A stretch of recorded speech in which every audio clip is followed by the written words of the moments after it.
Chapter 14, Guests of Life. Nelita stood up and with a few sweeps of her foot, put out the fire. "Shouldn't we wait here for Don Juan?" I said. She let out an exuberant laugh. "He'll know where to find us if he wants." We hiked up a steep canyon. I was exhausted and gulping in enormous gulps of air. "I don't think I can make it to the top without a rest," I said. "Don't be such a wimp. Aren't you curious to find out where I am taking you?" "I need a rest," I insisted. "What you need is to remember you are a guest of the earth," Nelita said as she sat down on a rock. "We can rest on rocks, leaning against trees, or simply by pressing our fingers against the center of the palm, but we don't realize we can get energy from little things, because we think we are here as conquerors of the earth." I sat on a rock. Immediately, I sensed some of the energy of the boulder entering my spine through the pressure exerted on my tailbone. Nelita continued, "When we feel that we own people and things, we are wasteful and arrogant. We are coercive and make maltreatment our style of being." To my surprise, the rock was comfortable and I wanted to ask Nelita questions so I could prolong this moment of rest. "I don't think we can extend the notion of ownership to include people," I said. "This isn't the Middle Ages where a feudal lord owns his land and his subjects. Don't fool yourself, Taisha. A mother rules her children, husbands still own their wives, a priest dominates his congregation, and the media mesmerizes the masses. The world abounds with tyrants, masters and slaves." Nelita said it was better to abandon such arrogant or submissive behavior and adopt the role of a humble guest.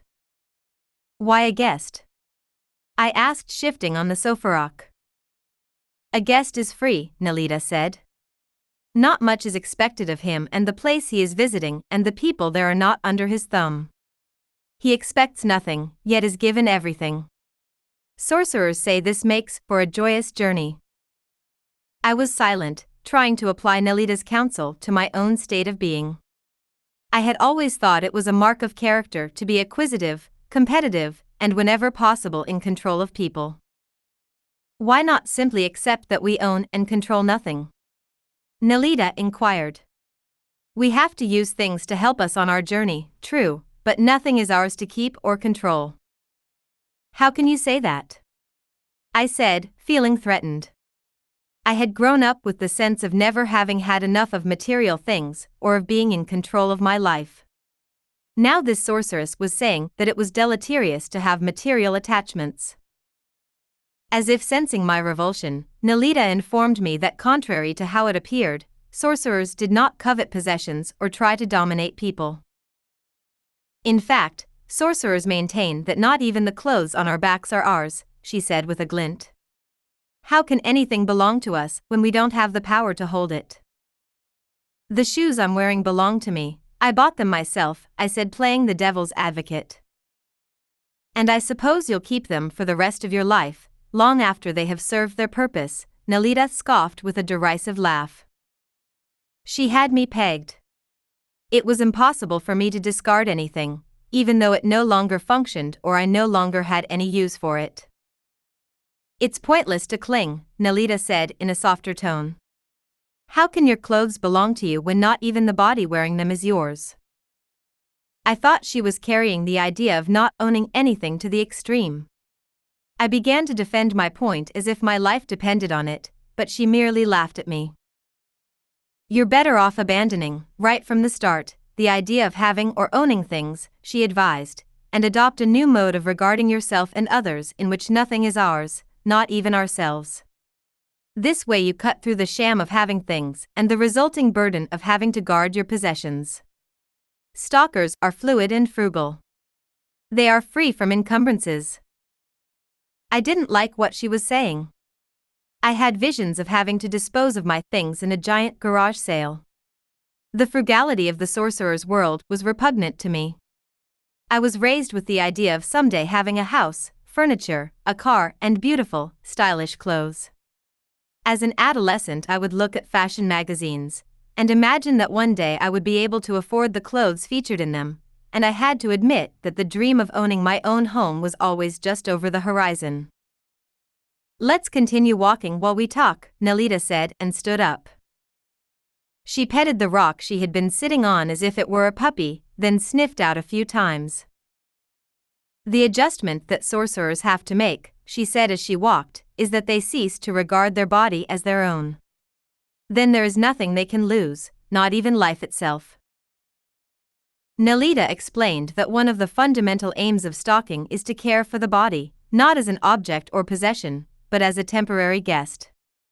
"By treating it impeccably," she said, "we turn it into a most efficient vehicle for our journey.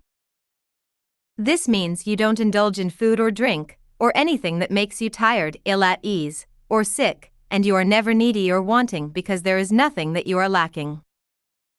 I argued that what a person felt was a result of their circumstances. "Some people," I informed her, "are born into unfortunate circumstances, like poverty, and have to struggle to rise above it." "That may be true," she admitted, "but once a person recapitulates their life, poverty can no longer touch them." "I don't see how that can be true," I said. "Simply because they are no longer there to be touched," she said. "How can a person live like that?" I argued. "I was 13 years old before I had a new dress, and I wasn't happy." Nelita laughed at my self-pitying tone. "You mean you wore the same old dress for 13 years? That's incredible." "No, of course not," I said, annoyed. "I mean everything I had worn up to that time were hand-me-downs from my cousins. The new dress was a present for my 13th birthday. I still remember how my mother took me to a dress shop to pick out any dress I wanted. I nearly fainted from the tension of having to choose the perfect dress that I thought would have to last me for the rest of my life. I knew I would never get another one. It took me hours of trying things on, and agonizing decision-making for it had to be the perfect dress. On top of everything, I feared that at any moment, my mother would lose her patience and go home without buying me anything. When I finally selected a flouncy maroon and navy blue sundress, my mother looked at me pathetically and said, "Don't tell me you're going to choose that one," and I knew I had made the wrong choice, but I stubbornly insisted that I wanted that dress and no other. When I got home I wept, because, in it, I looked like a pillow sham. Nelita laughed even harder and urged me to stop feeling sorry for myself. She said I had been fortunate, for I could have made that dress, even if it looked like a bedspread, into a power object. "Or you could have ripped it to shreds and thrown it in the trash," she said. I was shocked to hear her say that. "I could never have done that," I said. "It was the only new thing I owned. Besides, I had to wear it to my birthday party." "Look at it this way," she said. "When you want nothing, that is the only time you can really be free to enjoy life. You never know what's going to happen next, but since you are no longer attached to anything, it doesn't matter, you simply enjoy the ride. That's the sorcerer's way." To me, it seemed impossible to arrive at a state of such complete detachment, and I admired Nelita immensely for having accomplished it. "How can one become so detached?" I asked. "Isn't it only natural to want to have things?" Nelita shook her head. "Sorcerers say that our attachments and desires are mesmeric commands, and so they can be broken by being aware of them and using other new mesmeric commands. Take your eyes, for example." "I beg your pardon?" "Your eyes. Are you aware that you constantly rub them?" I told her that my eyes itched and that I was probably allergic to some of the flora in the vicinity, but I was not aware that I was rubbing them all the time. "Your eyes itch because you irritate them by rubbing them. Why not simply leave them alone?" I argued that if one's eyes itched, it was an automatic reaction to rub them. Nelita shook her head, her eyes glistened in the sunlight. "I suppose you consider having sensitive eyes an asset," she remarked. "But I assure you it's not. If you stop being concerned with them, the itching will go away." "How can I do that?" "By being conscious of your hand and giving yourself the command not to rub them," she said. "In this way, you will have a moment's pause to alter the habit. It might take weeks or months of deliberate effort, but sooner or later the mesmeric command will be broken and you won't be able to reach for your eyes without being aware of it.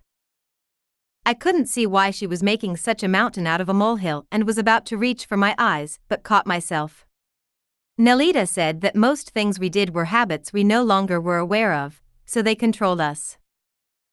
Being jealous, envious, reacting a certain way, all engage in awareness that you have made real and thus they rule your being, she said. But you are talking about feelings, I said. How can you help what you feel? You can change a feeling the same way you can stop excessive eating or drinking or smoking or anything else you want to change. Nelita explained that the secret to success lay in being aware of the behavior we want to change and then to deliberately altering its flow by an act of not doing. When we disrupt the natural flow of a feeling or action, we are practicing what sorcerers call not doing.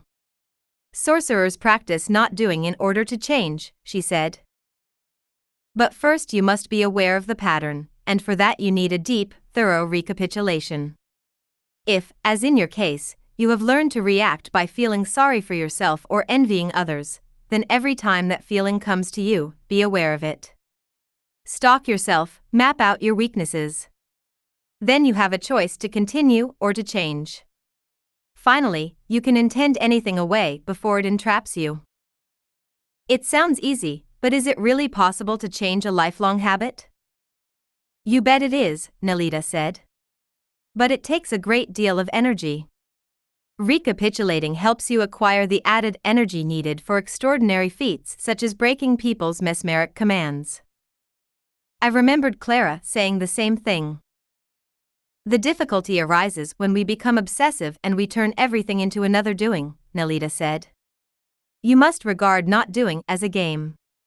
Perform it often enough and you will see that feelings and desires are only places where we have accumulated energy. Remove this energy and you remove the desire itself. Nelita stood up and stretched. At least I thought that was what she was doing. One other thing, she said, not doing will not work without the sorcerer's cloak of confidence. Try as I might, I couldn't remember anyone talking about the cloak of confidence. The sorcery pass I just showed you allows your energy body to wrap itself in that cloak, Nelita said. She stretched her arms out to each side and took a deep breath. Then she raised her arms to her shoulder level and bent her elbows, keeping the palms of her hands facing down. She squeezed her shoulder blades together while her arms barely moved at all.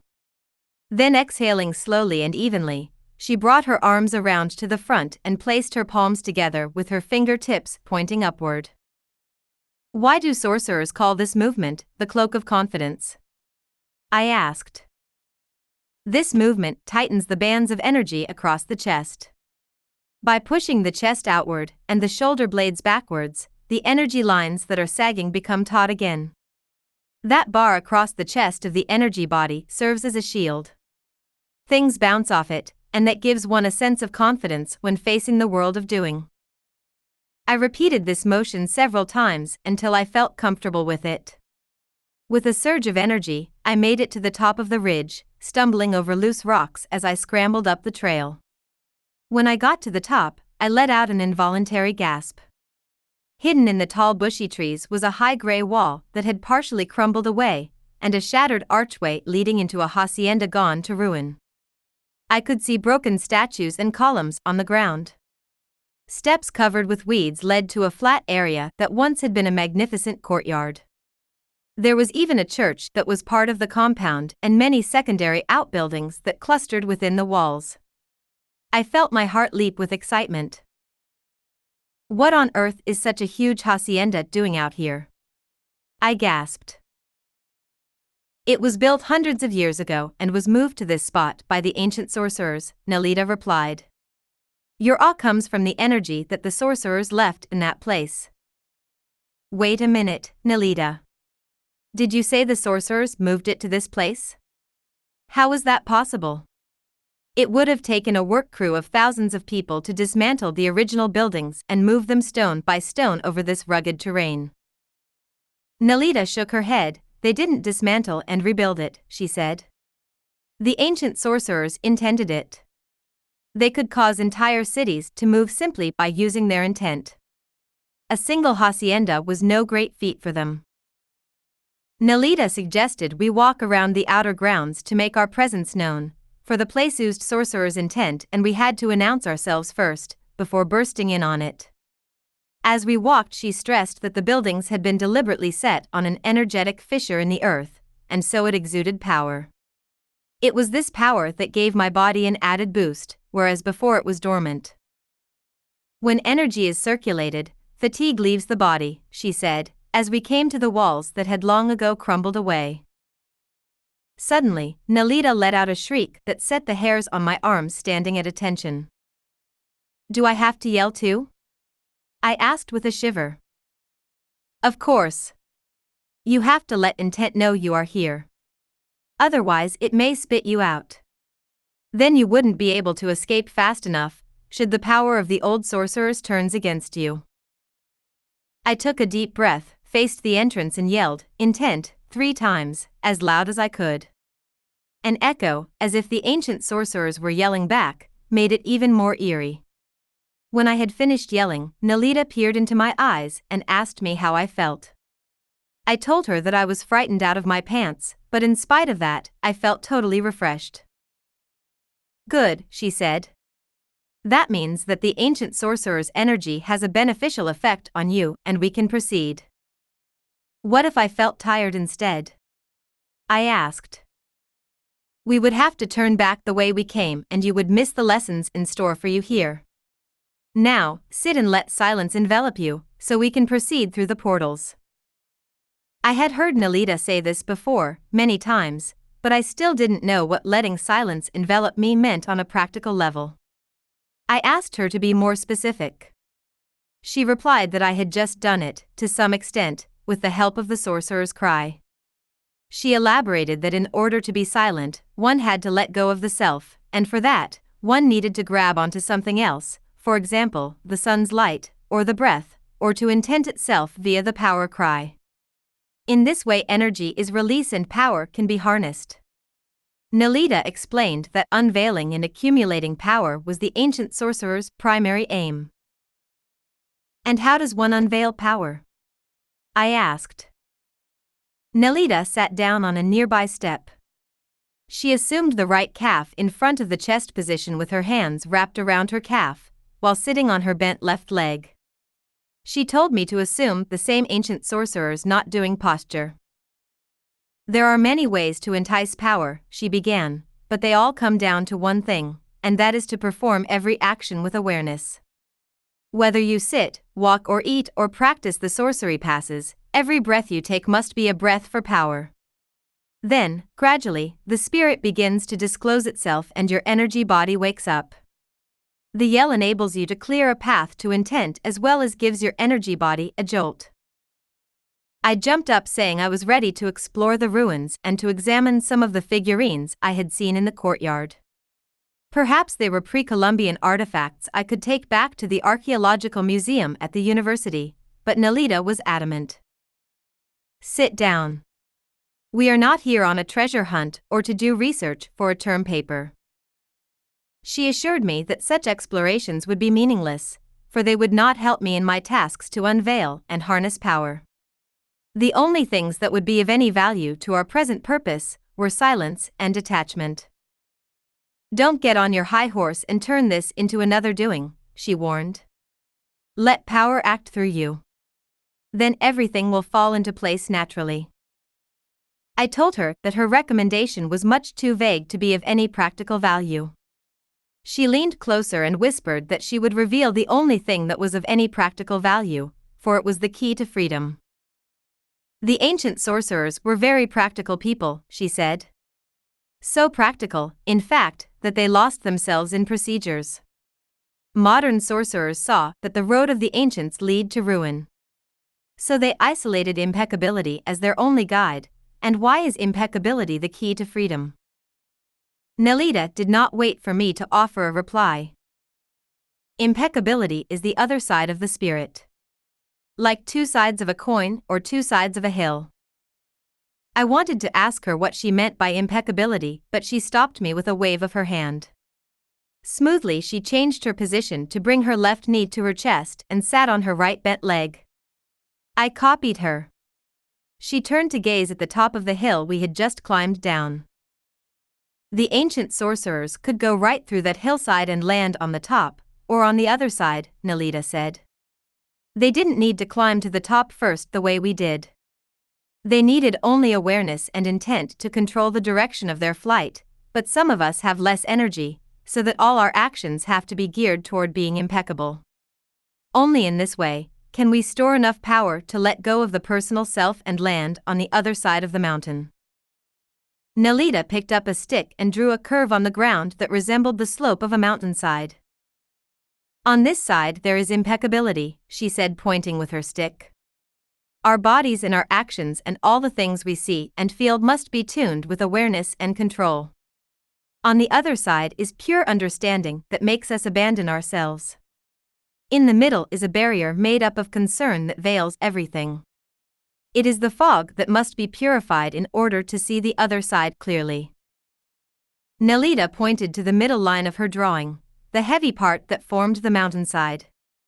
She said that in our mesmeric state, we only see the personal self and direct everything towards its enhancement. Since it is the self that governs our actions, they are superficial, shoddy, and full of self.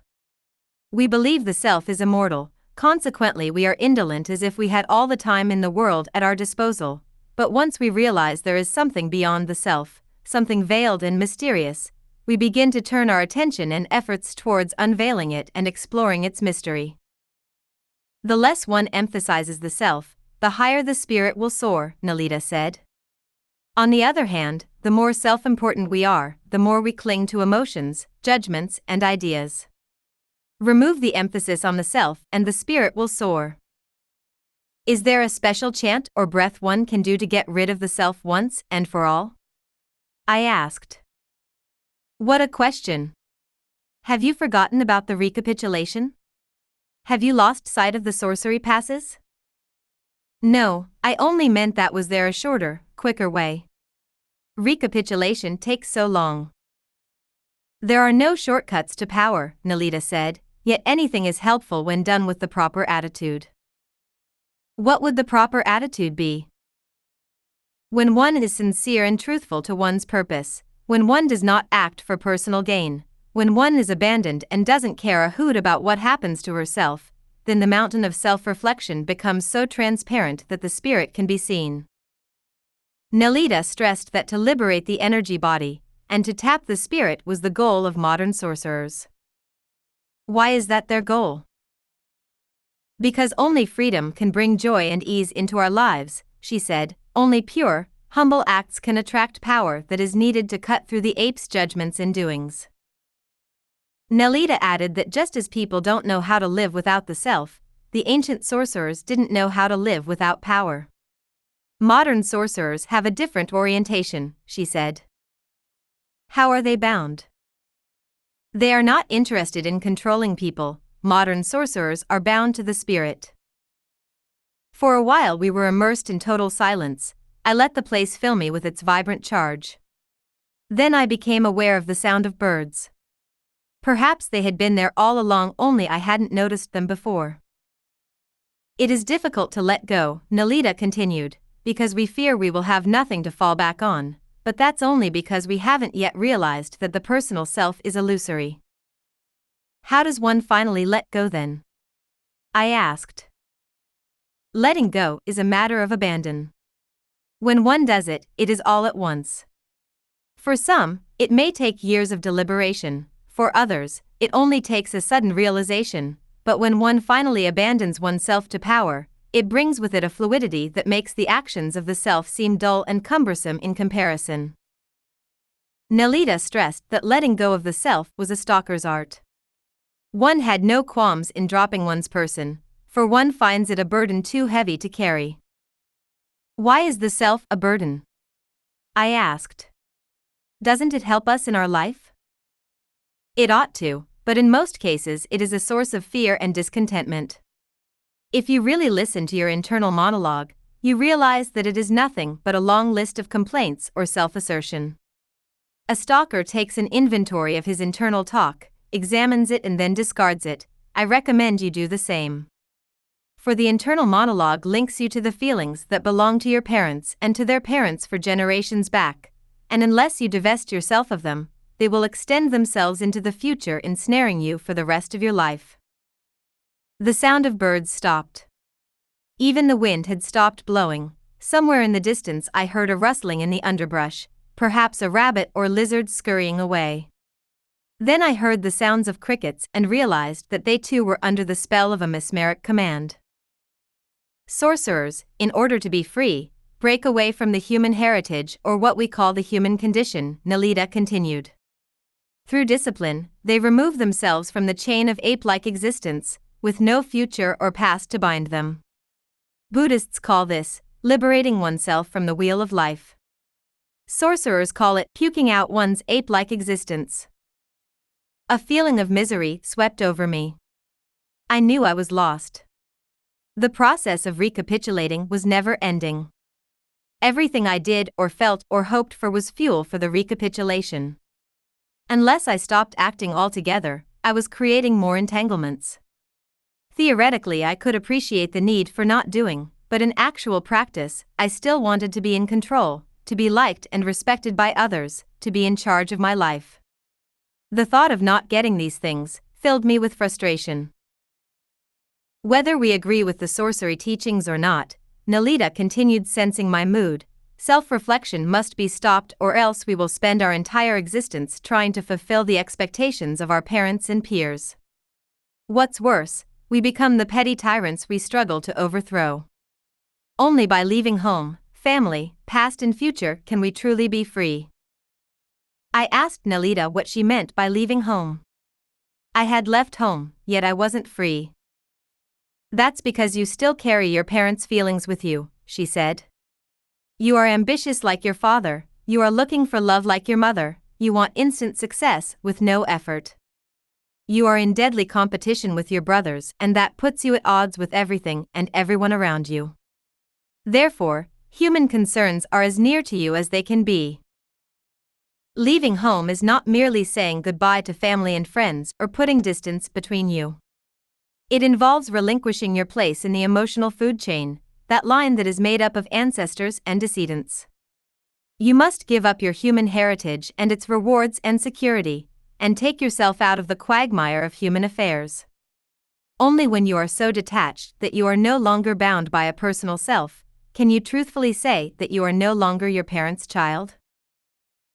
As long as one is hooked to the self, one is hooked to others, she stressed. Only when one has nothing, expects nothing, and needs nothing, is one truly without a self. But I did the recapitulation and I'm still hooked to others, I said, whining. Nelita stood up and gave me a surprised look, as if she doubted what I was saying. You are hooked to the sorcerer's intent. All you need to do is to acquiesce to it. You have evolved, through accumulating power, into something else, and that is why we are here on this place of the ancient sorcerers, to prove to your reason that you are no longer your parents' child. How will we do that? By examining the background as well as the foreground. I gave Nelita a blank stare. Without another word, she got up and asked me to follow her inside the courtyard. We passed a series of tiny rooms, with doors no more than 4 feet in height.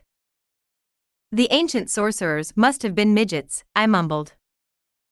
Recapitulation chambers, Nelita said. But we are not here to recapitulate but to practice gazing, and through gazing move our assemblage point to the place of the ancient sorcerers. She told me to sit and make myself comfortable by leaning against a wall. In front of me were a series of pillars, 7 to be exact, arranged in a cluster. They seemed to have been, at one time, the supports of a low roof or very high altar. I gazed at them for a long time, looking not with my eyes, but with a feeling that emanated from my womb, the way Emilito had taught me. At one point, I succeed in pushing the pillars away from me using my gaze. Then, suddenly, it was not the pillars that were being pushed away, but I was being hurled up and backwards a great distance. I found myself on top of a hill looking down at the pillars. They were at the end of a long tunnel, tiny and in sharp focus as if I were looking through the wrong end of binoculars. Then each of the pillars grew taller, as high as the sky. It was as if a giant grid with cracks in it had formed in front of my eyes. The world, as it normally is perceived, had split into segments with each segment separated by a black column. I was looking at the sky and at the same time behind the sky into infinity. Then the pillars shrunk until I was again looking at them head-on. Nelita nudged my side. I realized I had fallen over and had perhaps passed out. "What happened?"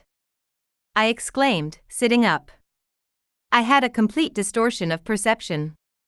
Those pillars were enormous and I was looking at them from the top of a hill. That was not a perceptual distortion, Nelita clarified when I told her what I saw. Since you entered the sorcerer's world, your acts are performed in a different context, only your reason refuses to accept this. If you only see what your reason tells you, your acts tend to be shallow, haphazard. In order to see the deep context, you have to remove yourself from your immediate surroundings, and that is exactly what you did. Tell me again what I did. You expanded your vision. The sorcerer's place of power allowed you to do this. Otherwise, you would never know what you are and where you are at any given moment. Not to see where you come from is disastrous. I asked her to explain more in detail what happened so I could better understand what she was driving at. You were on the cliff looking down on the ruins and suddenly you found yourself sitting on this rock looking at the pillars. You might think that you only dreamed that you were sitting on the hilltop and that the pillars were your dream. That is because you regarded the ruins you saw earlier from the ground as real. On the other hand, you might remember having hiked down the mountainside, but if you don't recall sitting down on this rock, you might think you are dreaming this now. The view from the hilltop and the ruins you see now belong to two different pearls of reality. The way the ruins appear, their very existence, depended on the position of your assemblage point. Today you succeeded in moving it slightly, so you saw from two different perspectives. What Nelita was saying was that what we perceive hinges on our capacity and intensity for awareness. As our assemblage point shifts, so does our perception of the world around us. Nelita went on to say that it was because we can hold our assemblage point steady that we can agree and talk about the things we see. But the world is not just what we can agree upon, she stressed. Sorcerers say there are many levels of reality, and waking up our energy body allows us to perceive with a keener awareness so that nothing is the same. You experienced this for yourself. Nelita had often told me that the world is alive and in constant flux, but I always seemed to lapse into my habitual view of it. She said this was because patterns become fixed and stored in a vast storehouse of memory to be called upon again and again. This results in the sensation that the world we perceive is concrete and predictable. We human beings are extremely limited in our repertoire of feelings and actions. You should know this from the recapitulation. We are like drunkards that head straight for the bottle without ever questioning why we drink or even the desirability of drinking. She stated that a set of patterns is presented to us from infancy and reinforced by mesmeric commands that make us repeat them over and over. We become limited because we no longer look at the larger picture. We simply allow our bodies to follow the lines of least resistance, and that is, whatever is familiar and known to us. To be aware would mean to allow our energy body to act for us regardless of what we may have learned to consider as easy or reasonable. To allow awareness to guide us would be comparable to the alcoholic refusing the bottle even though his whole being has learned to crave liquor. Will his craving ever stop? Yes, by emptying our storehouse through the recapitulation, we break the hold that concreteness has on us, she said. There is a quicker path. The energy body can wake up suddenly and see that the self is not important. A person who liberates himself from the confines of self-reflection will perceive in totally different way. I had to agree. By waking up my energy body, my entire perspective had been altered. Yet the prospect of permanent change seemed staggering, but ultimately worthwhile. To clear my head, I gazed at the rocks. Do I really have to leave the familiar world behind and enter some strange reality? I asked at last. You only need to relinquish your idea of the world. But that is everything. For it is our ideas that fix us and make us concrete. And why, you might ask, do we have to forsake our ideas to be free? Because ideas are limiting whereas energy is limitless. In order to be one with sheer energy, we must first remove the obstacle of the self, for it is the fog that covers the real and immediate with the false and interpreted. I began to squeeze my shoulder blades together to acquire confidence. As I scanned the pillars, I experienced another perceptual distortion. They appeared to be swaying in the wind. When I remarked on it, Nelita said that there were always distortions. Life was energy moving unfettered, yet we imprison and contain it by eliminating possibilities that do not fit our reasonable expectations. One who sees that reality is simply a point of view, acts for no reason and expects no rewards, Nelita said. Wouldn't such a person be terribly lonely? I asked. Such a person isn't lonely because he or she has aligned himself with that force that moves us and makes us complete.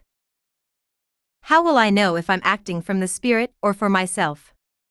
I asked, giving my shoulder blades a sharp squeeze. Nelita gave me a dispassionate look. As you continue to act impeccably, you accumulate personal power so that ultimately the spirit and your being become one. Then all your acts are the reflection of the spirit's intent.